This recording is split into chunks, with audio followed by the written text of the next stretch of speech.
Welcome to EcoPod, where we explore the fascinating water field research, lab coats, and behind the science. It is your girl Bertie again, and today we are flipping the script. Today we are going to be discussing something very demure, very poignant, right? We have two amazing, powerful editors and authors with me here today, and we're going to talk about a special book that just got launched, So hello, kind sirs, please introduce yourselves. Hi Bertie, I'm Professor Nico Smit here from Northwest University Water Research Group. Okay. Hey, hi, I'm Bernd Sures from Germany and I'm professor in the University of Duisburg. So I want to understand, why are you here in South Africa? Yeah, we are doing a lot of collaborations between Nico and me and our groups, but this time I'm specifically here for a book launch, and that is the great thing. We are here today. Yeah. And yeah. This is actually cool. This is a very cool book. Look at the colors, look at everything. It looks very demure, right? So what is this book about? What does it entail? So it's about aquatic parasitology. We are aquatic parasitologists and we've been working in this field for many years. And then we realized there was a gap. There's not enough knowledge that was brought together specifically about the ecological and the environmental concepts of both freshwater and marine. Okay. So that was the birth of this book. So since I've heard the book is launched already, I want to understand, how did the launch go? How did you go about launching the book, and how is it doing so far? So I start with how is it going so far, because we just checked on the internet and saw that this book, which was published open access, has been downloaded already 78,000 times. Ooh, okay. And it's not that long published. It is only less than 3 months. Oh, okay. So it's doing good. Yeah, it's doing very good. I can see there are pictures, right? Are these the places that you guys have traveled to?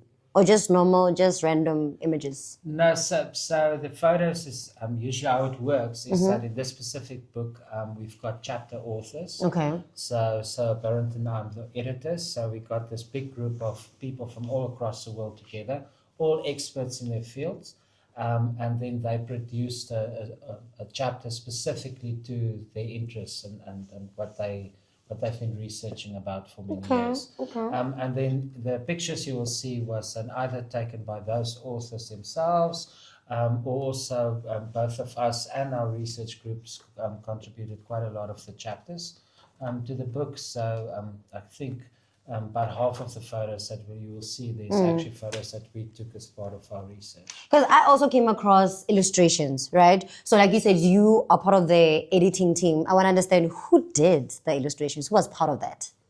Yeah, so we had 2 people working on the illustrations. That one person is Anja Erasmus from the group here, so she did excellent work on it. And the other one was Jikus, and he's a professional person working on graphical design. And yeah, both of them, they contributed many of the very nice diagrams and figures, and yeah, that was very good. Okay, that's nice. So what is the future for this book? Where do you want to see it in the near future? What is the mission of this book? So I think one of the main things is that what we want to achieve is we want to lift aquatic parasitology up from just parasitologists focusing it, but also people working in general in ecology and in working on all the different hosts. So we cover all the animals that you find in aquatic water associated with aquatic water, their parasites. But there's this huge group of other researchers that only work on those animals. So we also want to show them the value of parasites, because a very strong theme from the book is that, listen, we should not ignore parasites. They play an incredible role in the ecosystem functioning, and also the role that they can play as that we use them as bioindicators so that they can tell us how healthy a system is or not. Okay. So basically the book addresses other researchers like ourselves in parasitology, but outside of parasitology, and then obviously students, to get students interested in this really exciting field. If students will have to purchase it, how much do you think it will go for? I think many students will use it, and because we envision that this will be a standard book for many people and around the world, we decided to have it open access. That no student has to buy it, but they can all download it for free. Oh, and okay. that is, of course, I would say, one important point, which also explains why we have these enormous download numbers in such a short time. And that was our mission, to make people aware of parasites. What do you think about parasites? What is your idea about parasites? Well, I thought parasites were the danger of the world. You see? I thought they had to be executed.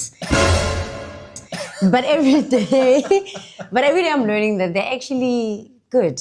They are needed, even though they scare me. But they're very fascinating, though. Yeah. Okay, and that's exactly what we would like to do with that book. Explain to people that, of course, there are nasty parasites, if you think of malaria or things like this. But only these examples are very well known to most of the people. And they do not know that there is much more about parasites. And even we, working on parasites since many years, do not know everything and do not understand everything. Yeah. But that is just the first attempt to show to people that parasites are more than only the ugly guys which cause harm. Yeah. They probably also run ecosystems. They are little ecosystem engineers. They can even absorb pollutants from their hosts, so they are cleanup crews in their host. For example. Very funny things which you would have not expected probably if you just think about malaria and other nasty parasite stuff. So my very curious question is this the beginning of something new? Are we going to see ourselves writing another book? Yes. Okay. That was a brilliant experience. Yeah. And it actually really strengthened our friendship and our collaboration, but also we were able to extend it to all the other people that were involved in the book. And also it brought it together. There's 23 chapters and there's 56 authors. Ooh, so, in one book? In the book, yeah. Oh, so wow. some chapters have less authors, some have more authors. Yeah. But literally from across the world, Argentina, Australia, Europe, South Africa. So a lot of places we have authors from. And what we would like to see is that people use this book, but then also they long for more information. Yes. Which we will then provide when we follow this up in due time. If you were to choose your favorite parasite, which one would it be? So my favorite parasite is always Acanthocephalus. So these are very nice parasites. Very strange. They do not have an own mouth or intestine, so they just absorb all the nutrients from the intestine of their hosts. That's so weird. They have a very fancy organ called proboscis, which looks like a cactus somehow, and which is sticked into the intestinal wall, and that's how they are really attached to the host. So they just stay there, wait for food. They got all these nutrients across their tegument. They reproduce, and then they die. That's it. So interesting stuff.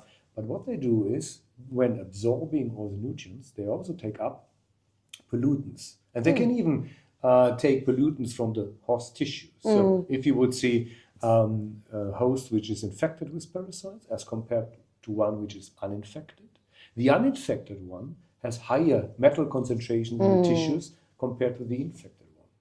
So basically they're like saving lives. Yeah. Way. I don't know if they're saving lives, but probably they have beneficial effects, right? Yeah. So, they reduce possible toxic effects in their host. And now you have to counterbalance somehow. What is more important? The positive effect in taking up the pollutants or the negative effect being attached to the intestine with this nasty proboscis? So that is something we have to find out in the future. But that is the most interesting and nice group of parasites I can think of. No, I know that's interesting. Oh, wow. And you, Prof? Oh, mine is easy. I can show you. Okay.